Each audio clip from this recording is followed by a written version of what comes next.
Hello, welcome all. I am a NEET instructor. Let's begin with today's session.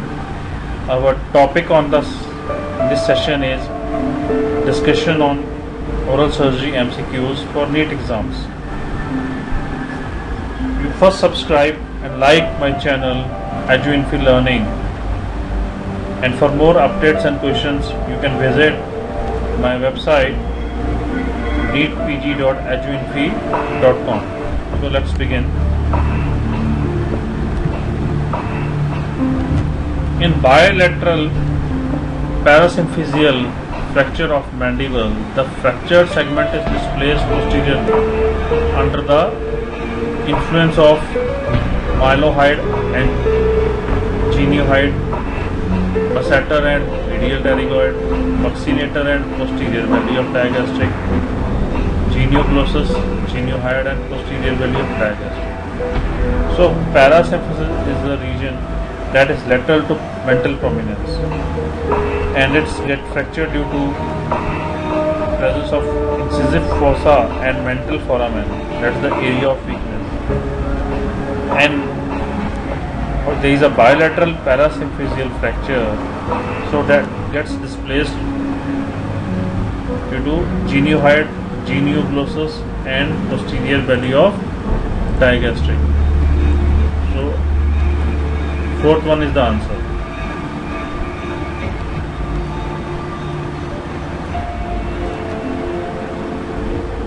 Here you can see the attachment of genioglossus, geniohyoid and digastric muscles.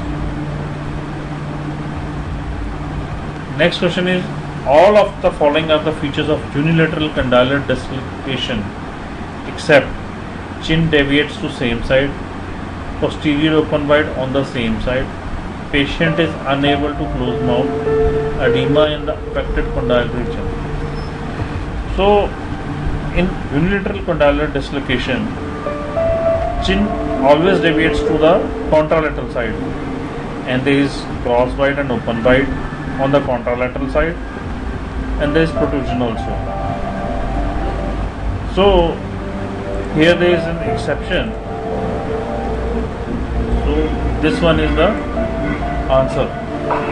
Chin deviates to same side, but rather the exact answer is chin deviates to contralateral side. In bilateral condylar displacement, the face is elongated and there is depression in the preauricular area. There is anterior open wide. Patient feels pain in the temporal region rather than at the joint.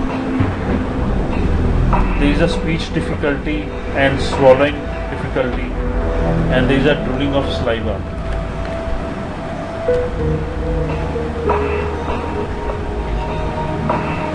Moving on to the next question. Paresthesia over the nasal and upper lip following fractured zygoma is because of involvement of facial nerve, posterior superior alveolar nerve, infraorbital nerve and mental nerve. When there is a fracture of zygomatic complex,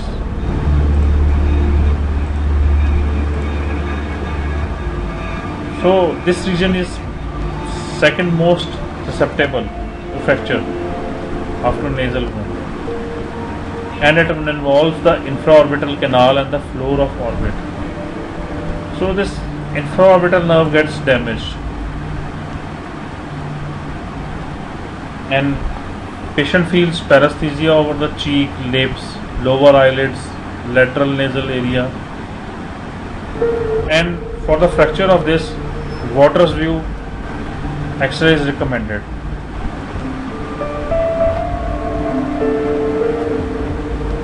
Next question is, in functional neck dissection, the following structures are preserved. Functional neck dissection or selective neck dissection. In that case, sternomastoid muscle, spinal accessory nerves and internal jugular nerve are preserved. So this one is the answer. So here you can see types of neck dissections are radical neck dissection. In that there is a removal of cleidomastoid muscle, internal jugular vein, and spinal accessory nerve. Next one is the modified radical neck dissection. In this, three types are there. Type 1, in type 1, spinal accessory nerve is preserved. In type 2, spinal accessory nerve and internal jugular vein are preserved.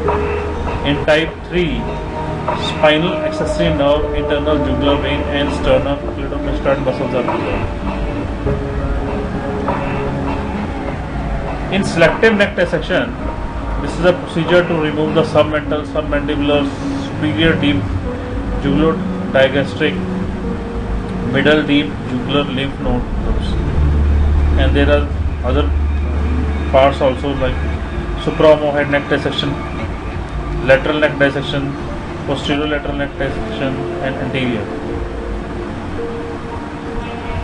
And fourth part, extended radical neck dissection. There is a resection of lymph node groups or additional structures that are not included in the classic neck dissection. These are the neck dissection surgeries.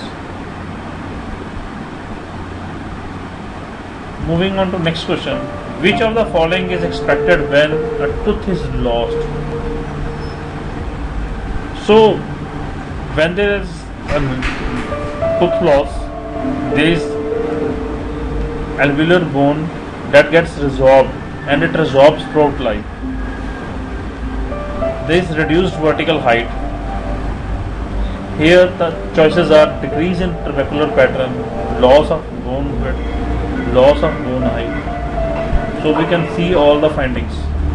The fourth one is the answer.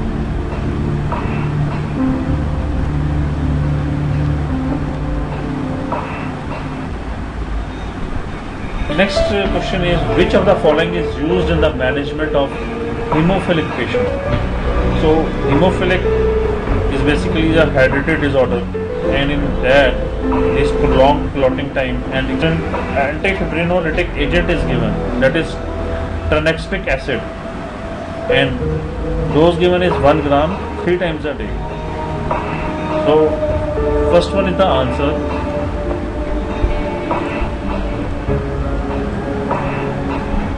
In hemophilia, it's of three types: hemophilia A, and hemophilia B, and hemophilia C. And hemophilia A is due to deficiency of factor A.